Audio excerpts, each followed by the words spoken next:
The Nuer Ethnic group, one of the largest in South Sudan, played a significant and crucial role in the liberation of the country. This community occupies counties divided into 4 sub-sections. Out of these counties, 9 of them are considered hostile to the government, primarily aligned with the SPLM-IO. These include Nasser, Sudan, Akobo, Nuer, Uror, Tongak, Ayud, and Ukon. Leaders from these areas hold influential political and military positions and maintain deep ties with this community leadership, including youth, women, and spiritual leaders. The 7 remaining counties are deemed to be friendly to the government.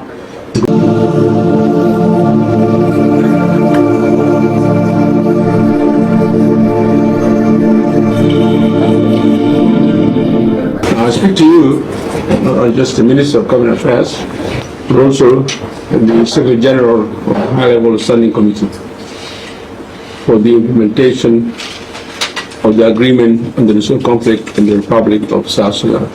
And I'm giving you the statement is on strategic response of the revitalized transitional government of national unity to the Nasser incident and how to reinvigorate the implementation of the revitalized agreement on the recent conflict in the Republic of South Sudan. And the incident, of course, was the 4th of March, and that was in Nasser, United State. I want you to take patience as I read this carefully in my maybe slower speed than usual, because I want us to get it right. The preamble. Tensions among the South Sudan People's Liberation Defense Forces, the SPLM-IO forces, and the White Army in Nasser have been long-standing. In February 2025, these tensions escalated drastically. On the 3rd of March, the presidency convened an extended meeting to address the worsening situation in Nasser. During this meeting, it was confirmed that Dr. Riek Machar was in communication with key figures in the area. And these key figures include Paramount Chief, youth leaders, the SPLM-IO commanders, and others on the ground. They assured the former Chief of Defense Forces, that was Santino Deng, that the White Army will lift the siege on our forces in Nasser, go back to their homes and rocks, and that the SSPDF forces will grant access to Nasser and leave the seized troops, allow them to leave Nasser for Malakal. Despite these assurances, on the 4th of March 2025, the White Army launched a brutal attack, resulting in the death of over 400 SPDF personnel, including their commander, the General David Major Dak. This tragic incident triggered a political crisis and posed a serious threat to the implementation of the agreement on the Russo conflict with the Republic of South Sudan. Riek has since been placed under house arrest, with other SPLM-IO leaders also detained pending investigations into their possible involvement in the incident. What is the background to the Nasser conflict? The Nuer Ethnic group, one of the largest in South Sudan, played a significant and crucial role in in the liberation of the country. This community occupies counties divided into 4 sub-sections.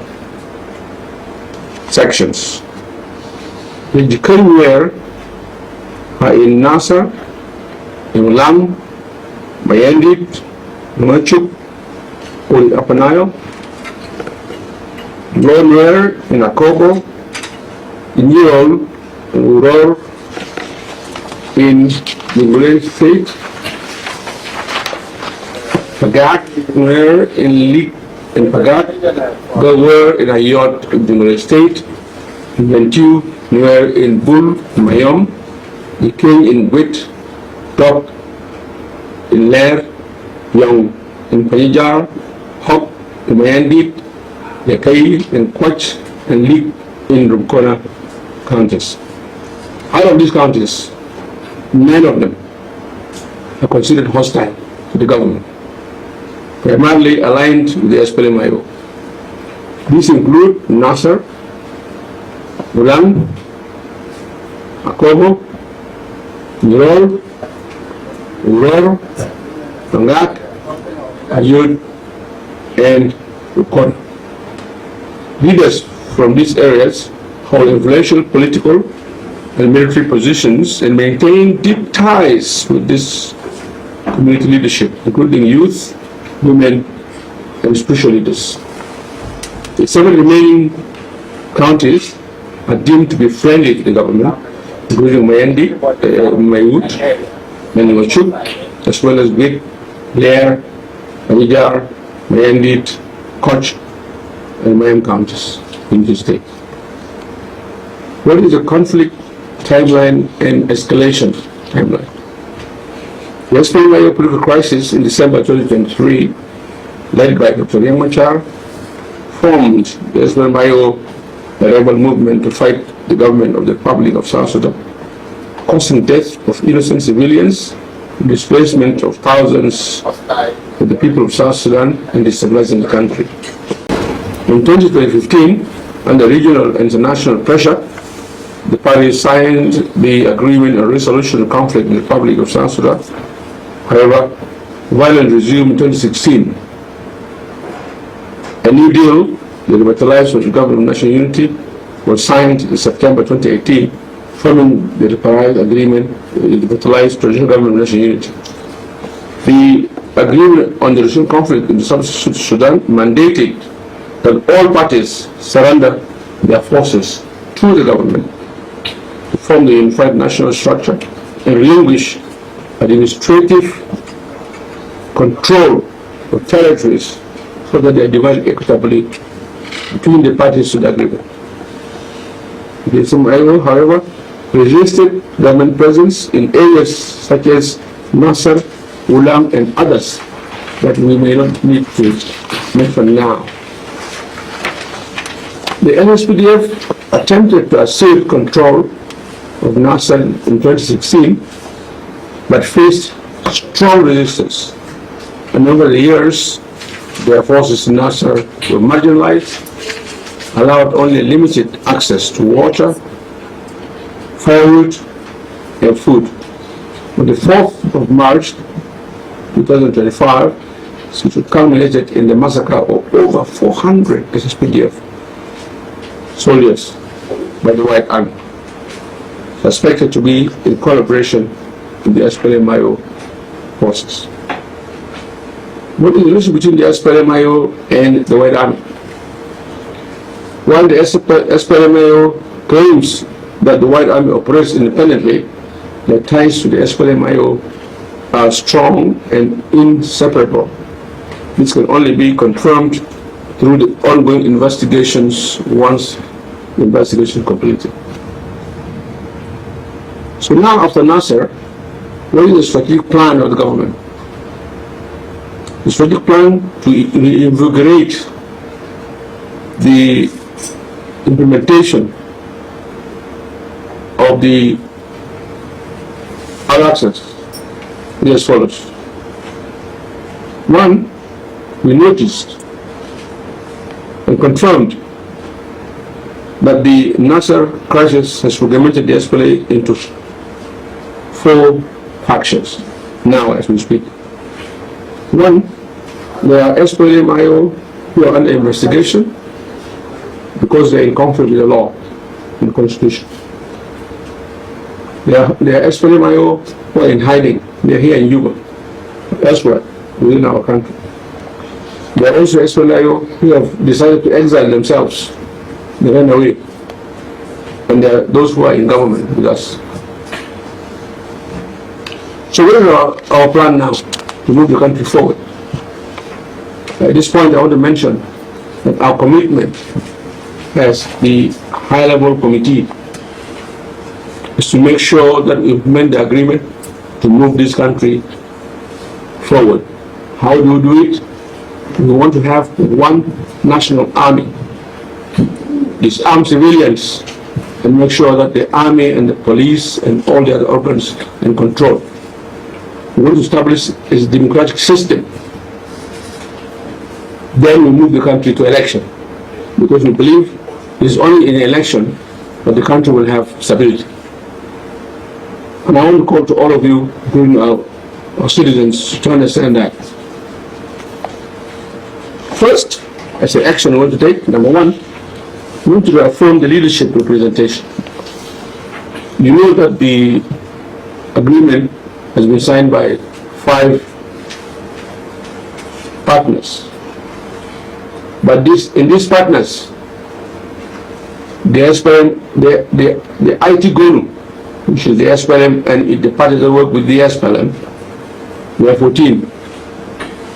The SPLM-IO claims to be the only one group. But then the SOA, South Sudan Opposition Alliance, and 8. So the other parties, called the OPP, have 20, and then you have the FDs. So we're talking about 42 parties in this government. So the fact that one faction of the SPLM-IO is not there does not nullify, does not annul the agreement. We must be clear about this. So, when I talk about leadership representation, the Halifax Committee, which includes all the parties signatory to the agreement, shall urgently convene a meeting to recognize the legitimate SPLM-IO faction for continued implementation of the RXs. We will have to recognize, according to the agreement and according to the constitution of the SPLM-IO itself, which party is legitimate? The one that has rebelled outside? The one that is hiding? The one that is self-exiled? Or the one that is with us in the government? Because every party has a constitution. A party is actually a government. It has a constitution, it has laws, rules, and regulations. We will follow those. 2, we went to the constitution of the structures of the agreement itself. So the High Committee shall submit candidate nominations from the SPLM-IO that we will recognize according to the constitution for restructuring and implementation of mechanisms and national commissions to the President for appointment. The country cannot be left in vacuum. Out of the 2 parties, if only one faction of the SPLM-IO has gone, it doesn't mean the other 42, 41 are irrelevant.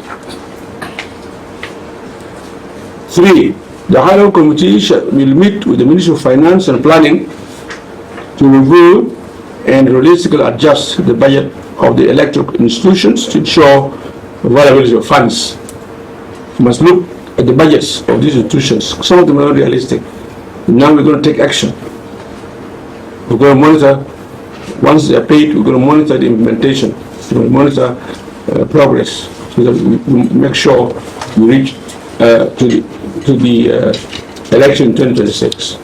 4, electoral preparations. The High Committee will coordinate with electoral bodies and the National Transition Committee to develop a new realistic schedule for implementing the ongoing and the pending provisions and holding credible elections 2026. 5. Security sector reform. We will engage with National Transition Committee to expedite forces unification and integration into a cohesive national army and national other security organs. This is one of the weaknesses in the agreement, where we review those articles that are difficult. 6. Roadmap development. We will draft a comprehensive roadmap outlining timelines and processes for resolving contentious or delayed articles in the RRCs, ensuring inclusivity and enforceability. And that we will call it Roadmap Part 2. We just remove those that are implemented and leave those that are ongoing and pending, and that is Part 2. And that we'll do it quickly, expeditiously, and with a lot of drive. 7. Security alert and diplomatic appeal, and this is very important. The Government Republic of South Sudan has received credible intelligence concerning a former officer of the SPLMIO who defected and engaged in combat operations alongside the Rapid Support Force of Sudan in Eastern Sudan. It has come to our attention that the said officer is currently in Western Brazil and is reportedly planning to travel to Western Equatoria State to establish contact with Futio Karaba, the former governor, previously dismissed for corruption and other activities. 7.2. This development is of serious concern to us as a government, as a country. That with mobilization of dissident elements and potential formation of rogue alliances threaten to undermine national security of the country, destabilize peace efforts, and compromise regional stability. 7.3. The government of South Sudan, therefore, urges strongly neighboring states, neighboring countries, particularly those with sensitive and porous borders, not to provide sanctuary, logistical support, political support to such groups or movements that aim to disrupt peace, security in the respect of South Sudan, because the impact will be wider than that. It will affect the whole region. Imagine Ethiopia and Nasser, Gambela. You go to Uganda here, Kajikeji, in Panyume. You go to DRC, all those borders. You go to Central African Republic. It's all versus borders. If they come together, they will destabilize not only South Sudan, but the entire region. 7.4. We also appeal to the international community, to IGAD, and African Union, and other development partners to closely monitor these developments, work collaboratively with our security development institutions, and lend renewed support to the ongoing implementation of the revitalized agreement. Finally, in conclusion, 8.1, the Nasser incident represents a grave setback to the peace process and a stark reminder of the fragility of the revitalized agreement on the resource conflict in the Republic of South Sudan, and the massacre of SSPDF personnel by the One Army, and the unresolved affiliations between the armed community groups and political movements reveal critical gaps in trust, security sector reform, and political coherence. 8.2. However, this tragedy must serve as a turning point, a catalyst for the urgent and decisive action. The government, in collaboration with the regional and international partners, must reassert its leadership in driving the peace process forward through renewed dialogue, international reform, institutional reform, and a unified national effort. 8.3. The implementation of RRCs cannot be held hostage We cannot hold implementing this agreement hostage by division within a party or the persistence of parallel armed forces. A unified political will, reinforced by credible mechanisms, accountability and inclusive governance is essential. Only through our unity, transparency, accountability can the transitional period be completed and the country set firmly on a path towards peace and credible elections 2076. Finally, the way forward demands courage, demands clarity and commitment from leadership, from institutions, but from you, the people of South Sudan.